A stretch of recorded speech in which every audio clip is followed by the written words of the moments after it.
Amén. Dios les bendiga, queridos amigos, queridos hermanos que también nos puedan estar acompañando a través de esta transmisión online.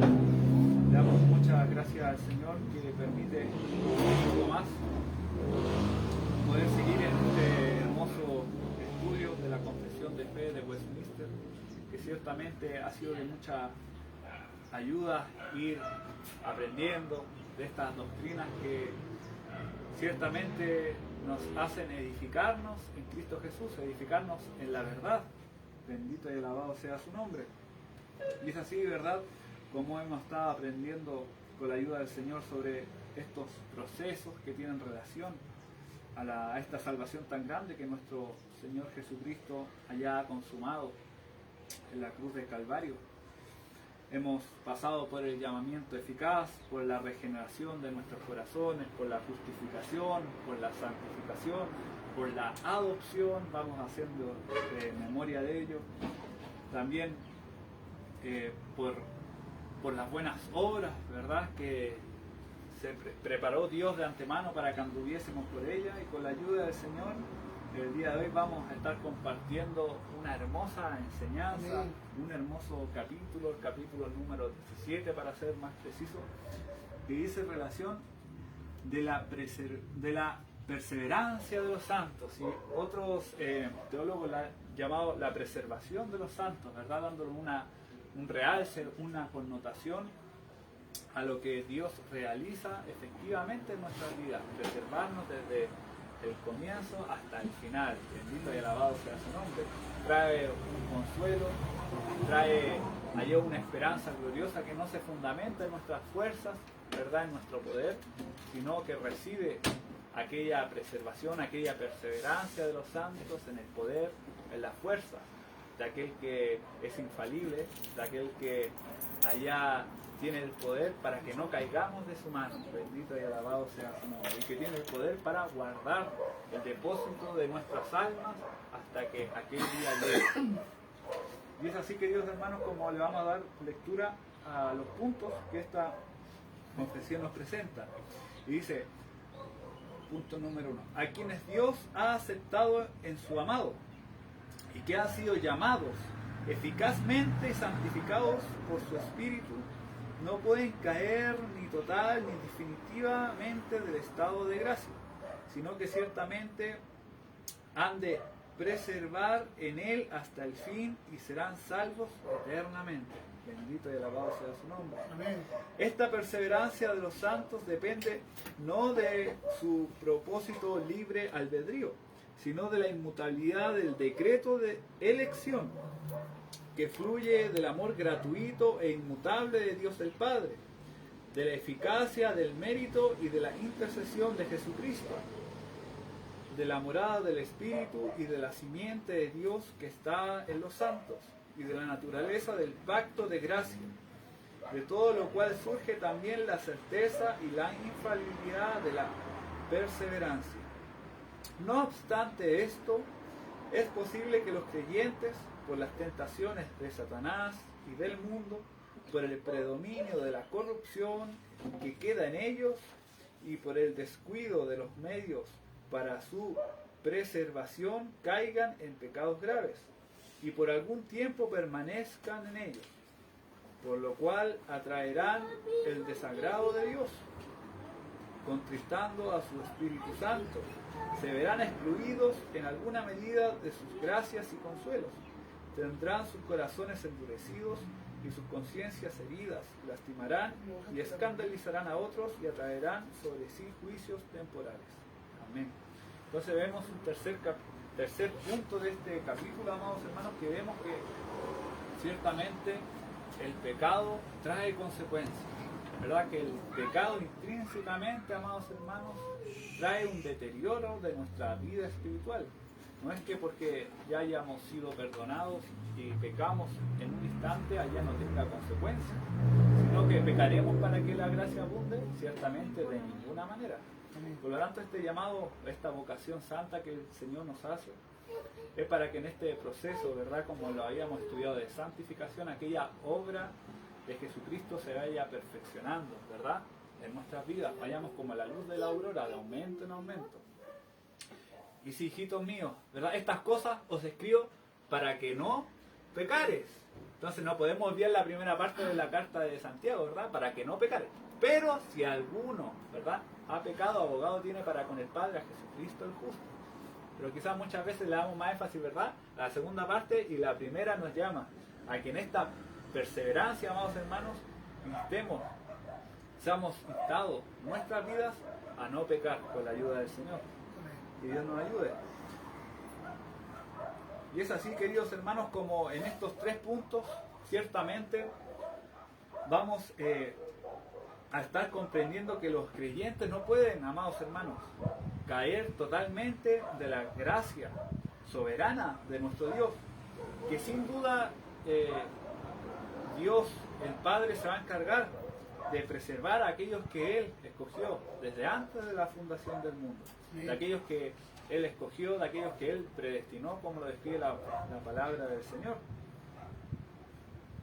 Que esta certeza, queridos hermanos, no es para nada que se origine en nosotros mismos, sino que descansa en el decreto de la elección divina, que descansa en los méritos de nuestro Señor Jesucristo, y que ciertamente, amados hermanos, por su intercesión perpetua a nuestro favor, nos da aquella garantía, por así decirlo de alguna manera, de que ciertamente vamos a ser preservados por Él, porque va a estar perpetuamente intercediendo delante del Padre por nuestras vidas.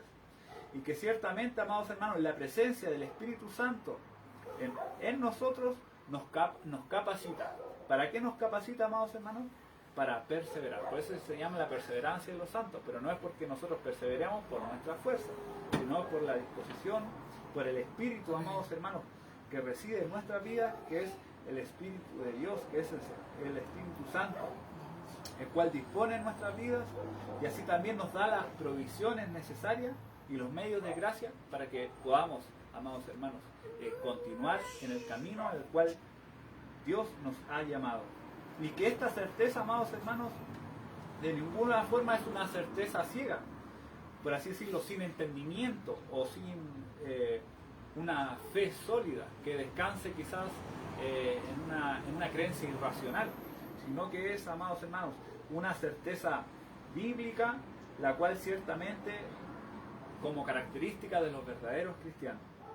¿Y por qué vamos quizás a emplear ese término? Porque, verdad, algunos estaban con nosotros, pero ciertamente salieron de nosotros para que fuese manifiesto que nunca fueron, la verdad, de aquel rebaño de nuestro Señor Jesucristo. Y que ciertamente, amados hermanos, hay una realidad, ¿verdad?, también en la cual vamos a estar mencionando. Que en este proceso de perseverancia, amados hermanos, también quizás muchas veces la perseverancia, también hay un momento en el cual no se nota tanto como otras veces, ¿verdad? En que quizás muchas veces nuestras fuerzas flaquean, en que muchas veces también, para ser sinceros, nos deslizamos. Pero acá viene, amados hermanos, también la necesidad de poder identificar esta realidad. Porque tenemos, ¿verdad?, enemigos. Está el número 1, a ver si me ayudan. Ya, bien, que sería la corrupción restante de nuestra propia antigua naturaleza, ¿verdad? O el pecado remanente, que hacíamos relación en otras ocasiones, ¿verdad? Así como lo mencionaba nuestra hermana, uno mismo. Están las seducciones de Satanás, ¿verdad? Satanás disponiendo, ¿verdad?,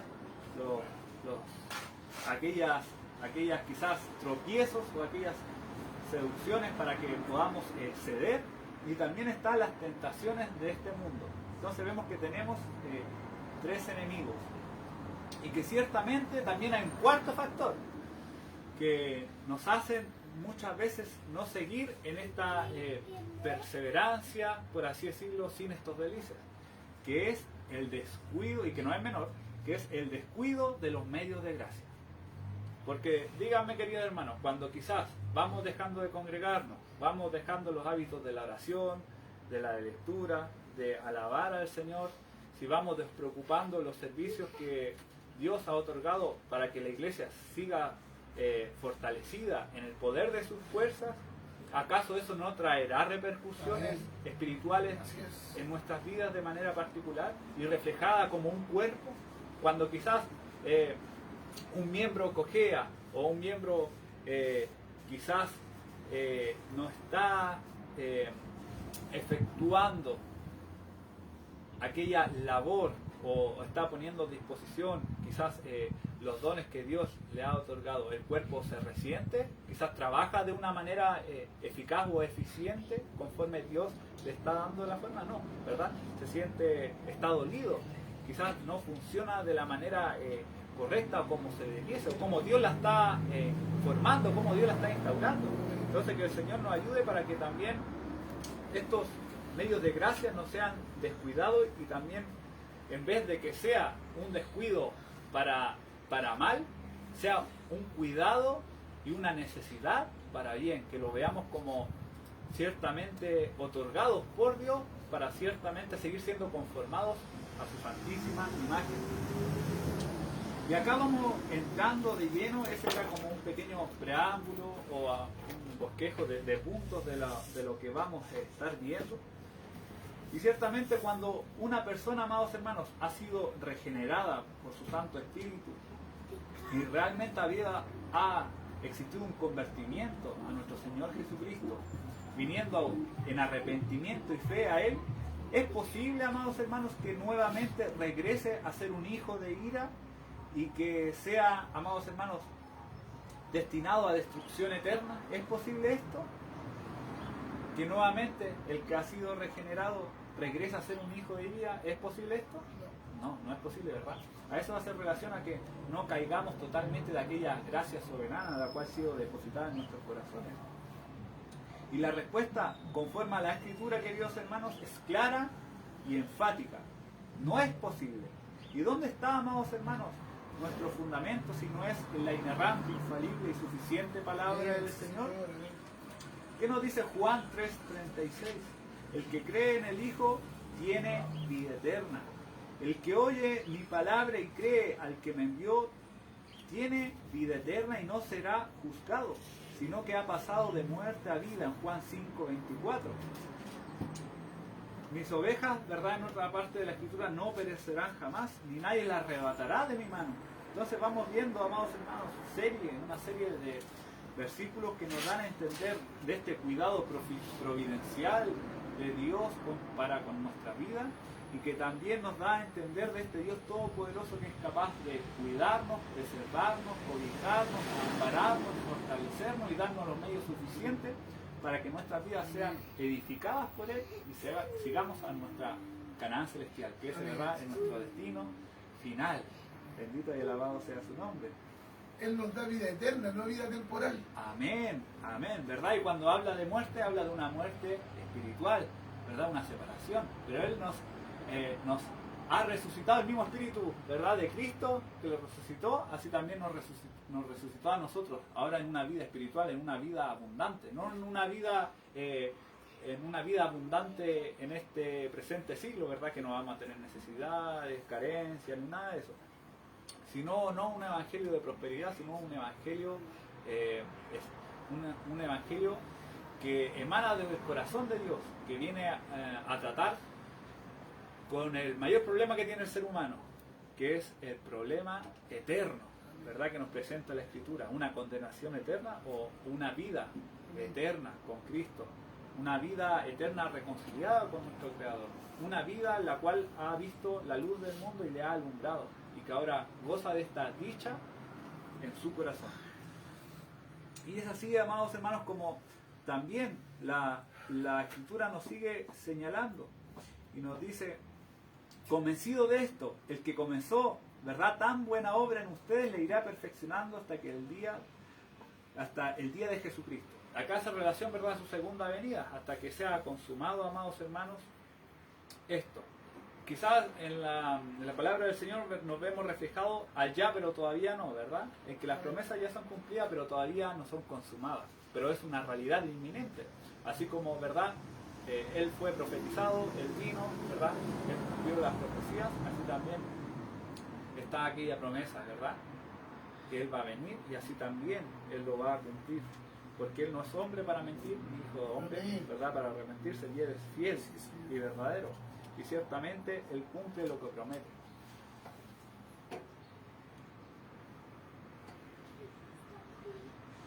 Y no es en vano lo que Dios ha prometido, ¿verdad?, que ciertamente Él va a poner en nuestros corazones, desde que Él nos ha regenerado, va a poner ciertamente aquel temor de Dios. Y debemos admitir que ciertamente muchas veces vemos una realidad en que vemos que personas que realmente dicen profesar una fe genuina, luego terminan desertando o se terminan quizás convirtiendo en enemigos de Dios. Pero vemos, amados hermanos, que a la realidad nunca han conocido a este Dios verdadero. Aunque salieron de nosotros, como lo decíamos anteriormente, ¿verdad? En realidad no eran, ¿verdad? En realidad no eran de los nuestros. Si lo hubieran sido, se habrían quedado con nosotros. Y es así que su salida sirvió solamente para comprobar que ninguno, amados hermanos, de ellos, ¿verdad?, eran parte de este cuerpo. 1 Juan 2:19. Tales casos, amados hermanos, comprueban no que los creyentes puedan caer de la gracia, porque uno puede decir, pero como si estaban entre nosotros y después se fueron, cayeron entonces de la gracia. No significa que caigan de la gracia. Esto comprueba, amados hermanos, que podemos ciertamente ser engañados por falsas apariencias o falsas profesiones de fe, pero el apóstol Juan sintió la dificultad que presentaban tales casos. Sin embargo, él insistía que los verdaderos creyentes no pueden caer de la gracia, porque si lo hubieran sido, dice Juan, se habrían quedado con nosotros. Entonces entendemos a la luz de esto, amados hermanos, que conforme a la palabra del Señor, ciertamente es una evidencia de la perseverancia, el caminar que se va conformando cada vez más a la Escritura, porque hay una evidencia palpable que lleva frutos, que es cuando el Espíritu del Señor reside y comienza a morar. Porque una vida que ha sido impactada por el Evangelio ciertamente no queda igual que como estaba antes, sino que ciertamente va denotando evidencias, ¿verdad? Evidencias que nos dan a entender que una vida ha sido y sigue siendo transformada por la Escritura, porque sigue, amados hermanos, allá aguardando esta esperanza y sigue, como dice la palabra del Señor, allá sigue el que es limpio, límpiese más. Sigue, amados hermanos, preocupándose de que su vida siga siendo agradable delante de Dios, no para ganar la aprobación de Él, sino, amados hermanos, entendiendo que no queremos allá causarle tristeza, no entristecer a su Santo Espíritu, ¿verdad? Ocupados en nuestra salvación. Amén, con temor y temblor. Bendito y alabado sea su nombre.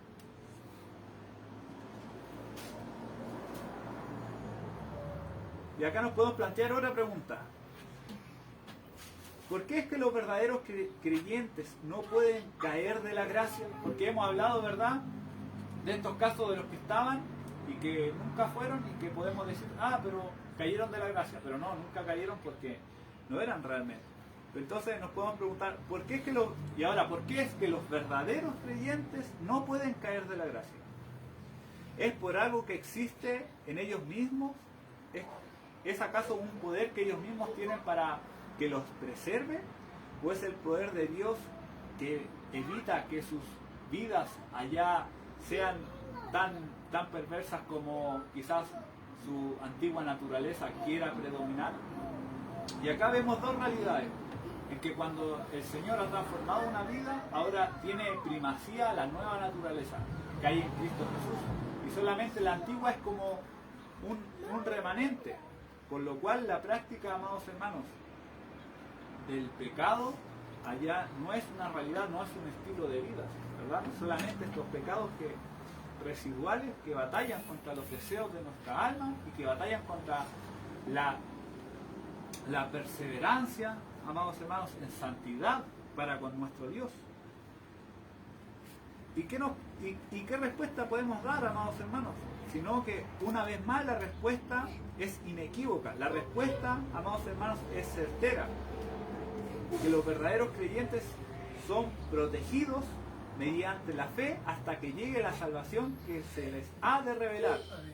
Esto lo encontramos en 1 de Pedro capítulo 1 versículo 5.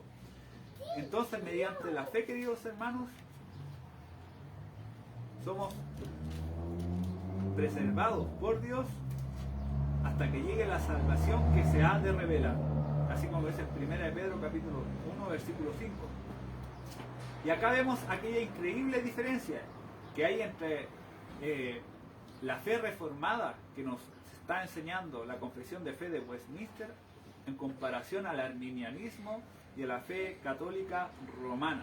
¿Por qué? Porque en esta connotación las dos últimas posturas, ¿qué nos van revelando, queridos hermanos? ¿Qué nos van revelando las posturas de tanto arminianos como católicos romanos? Nos van enseñando, amados hermanos, que ciertamente la salvación se puede perder. ¿En qué sentido, amados hermanos, se puede perder? En que el hombre siempre es el último que tiene la última palabra. O sea que le da al hombre, amados hermanos, el chance de por su esfuerzo ganarse o perderse la salvación. Y esto, así como del final, desde el comienzo. Porque si uno escucha las predicaciones, el que abre las puertas de su corazón, ¿verdad? El Señor entrará a él y cenará él con usted, y así sucesivamente. Pero vemos que ahí, ¿a quién le da el énfasis para abrir la puerta? Al hombre. Pero Dios no es acaso dueño de la puerta para entrar, ciertamente sí. Entonces, allá parten con el hombre y terminan con el hombre porque ciertamente se encargan de enseñar del que persevera hasta el fin, este será salvo. Está bien, está en la Escritura, pero no consideran que la perseverancia la dispone Dios en los corazones. Entonces, comienzan por el hombre y terminan por el hombre. Entonces, ¿de quién depende su salvación? Del esfuerzo humano, del hombre. Arminianismo y católico romano. Entonces, si el hombre es falible, el hombre erra, el hombre se cansa, el hombre se fatiga, ¿podrá ganarse algo que ni siquiera él se lo ha ganado? No puede, se va a perder, se va a cansar, se va a extenuar, no puede, no alcanza la demanda de Dios, ni siquiera por su esfuerzo, ni siquiera por alguna obra que son como trapos de inmundicia porque nacen de un corazón corrompido.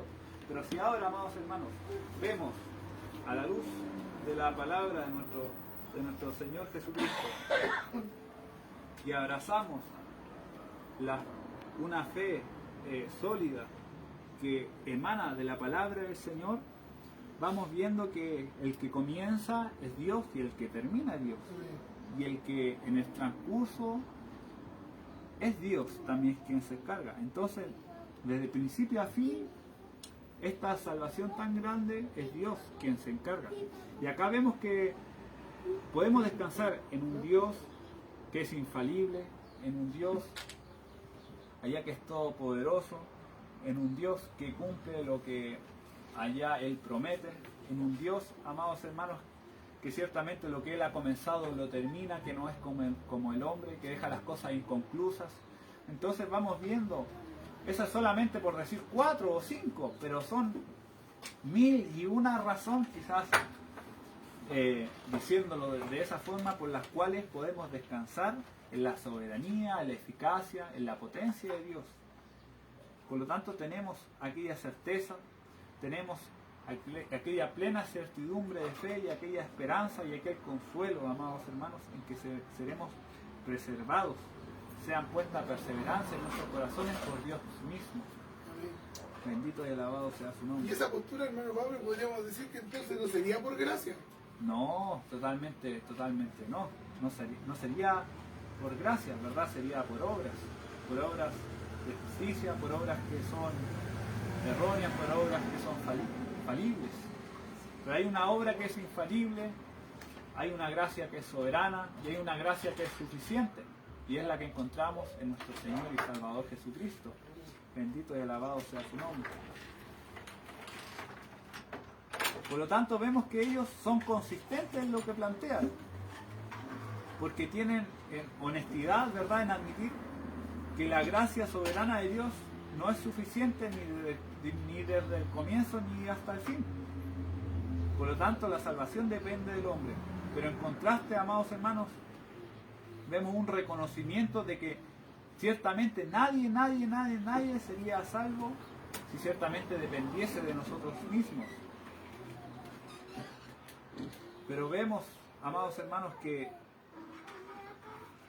nuestras vidas están esculpidas en la palma de la mano de nuestro Señor Jesucristo. Vemos que nuestras vidas descansan en la obra de redención de nuestro Salvador y que ciertamente depende totalmente de Dios completa y que es un Dios completamente fiable. Y eso es lo que nos enseña esta doctrina de la perseverancia, amados hermanos, en que nos recuerda, el Señor dice, yo les doy vida eterna, que también puede garantizar que nunca perecerán ni nadie podrá arrebatarnos de sus manos. Esto lo encontramos en Juan capítulo 10, versículo 28. Juan capítulo 10, versículo 28. Sin embargo, habiendo dicho lo anterior, aún debemos defender el énfasis, amados hermanos, este énfasis tan grande. Debemos defender este énfasis que hace nuestro Señor Jesucristo en su palabra, y que la confesión se encarga, amados hermanos, de darnos este apoyo por medio de las Escrituras. Vamos a arreglar un asunto de audio, hermano. Ahí está. No, siga, no, continúa, no. Ya. Que porque se escuchan mucho los vehículos. Aló, ¿sí? Amén. Ahí sí.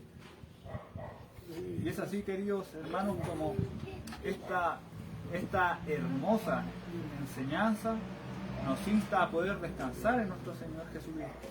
Y ojo, no es un descanso para decir pecaremos para que la gracia abunde, sino de ninguna manera podamos tener certeza, amados hermanos, en decir ello, de que no ocupemos esta gracia soberana, esta gracia tan grande, como una gracia barata, como una gracia, amados hermanos, en la cual podamos conducirnos de cualquier manera, sino que seamos instados por Dios a buscar, amados hermanos, de lo alto, a que podamos cultivar, ¿verdad?, en sus medios de gracia, para poder seguir creciendo, amados hermanos, en santidad, sin la cual nadie verá al Señor. Bendito y alabado sea su nombre.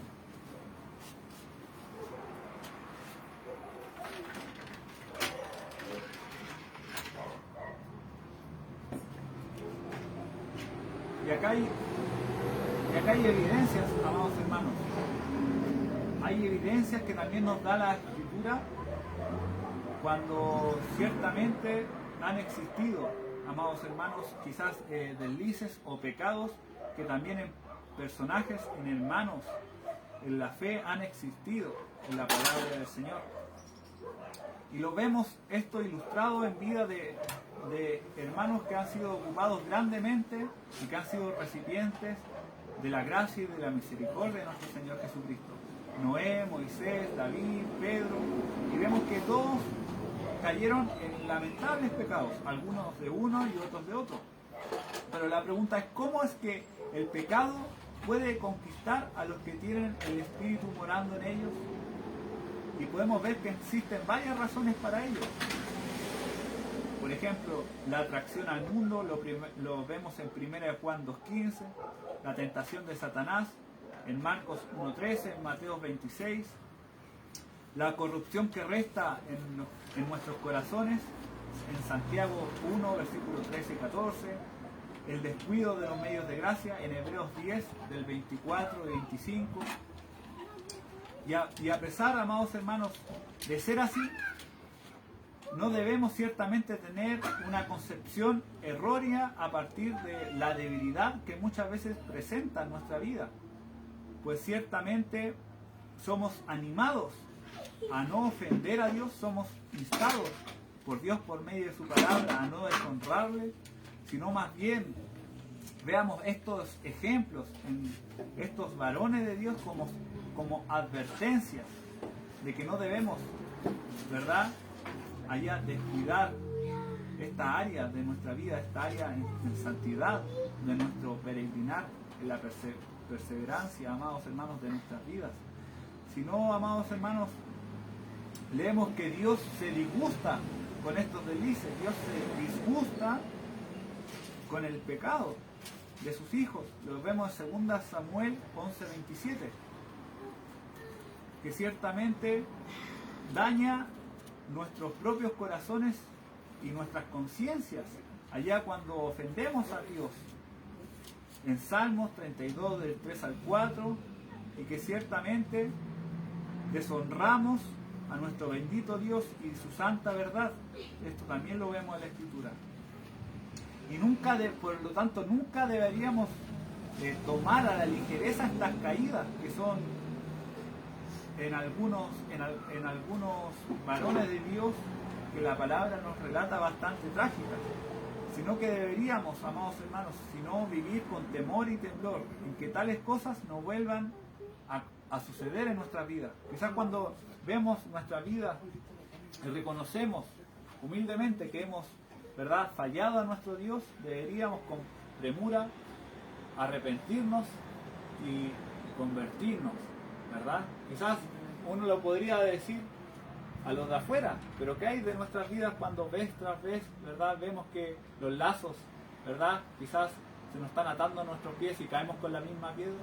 No deberíamos ser y vivir en un arrepentimiento constante y en un continuo, ¿verdad?, convertimiento, en un continuo allá reforma de nuestra mente para que podamos tener claridad conforme a la Escritura y podamos ser llenos de la Escritura y podamos vivir conforme a la Escritura. Y esto también va de la mano en que esta perseverancia tiene que ir aparejada de la llenura de su Santo Espíritu. Y nos podemos preguntar, ¿y cómo es una vida que es llena del Espíritu Santo? ¿Cómo es una vida que es llena del poder de Dios, que es llena de su Santo Espíritu?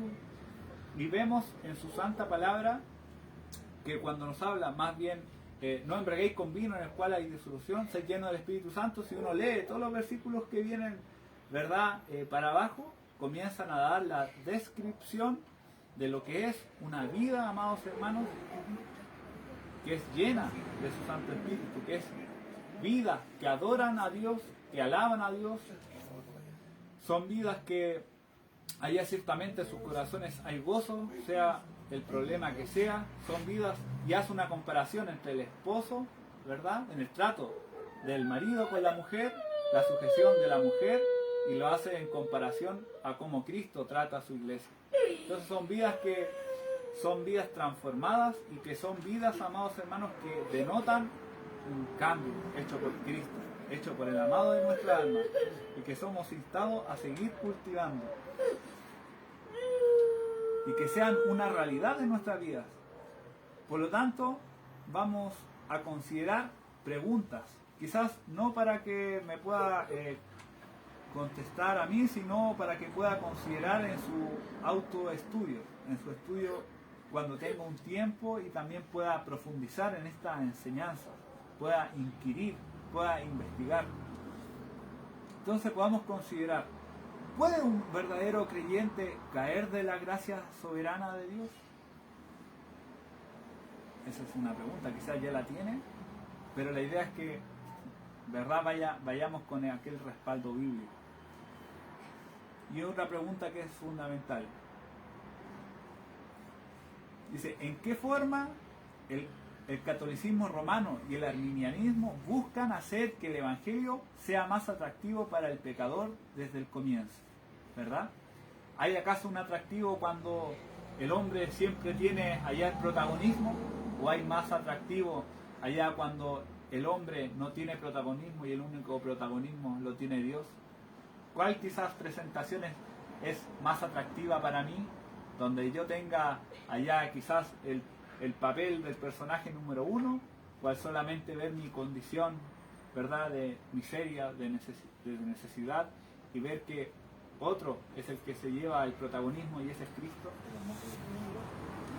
Y otra pregunta, esta doctrina o esta enseñanza de esta salvación tan grande, de esta salvación segura, de esta preservación de nuestro peregrinar en esta vida, nos llama, somos instados por ella a la santidad.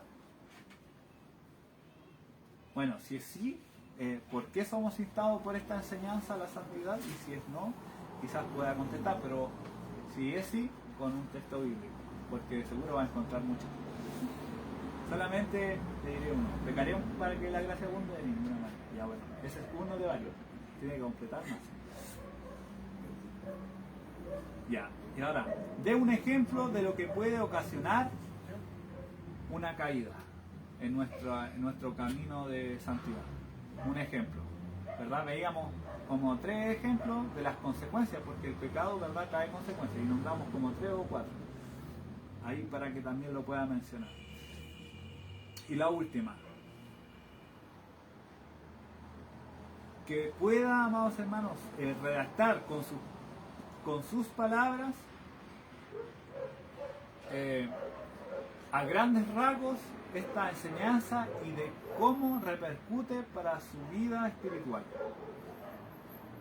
Que lo pueda redactar con sus palabras, cómo esta enseñanza repercute para su vida espiritual y cómo ella ciertamente le insta a este camino de santidad.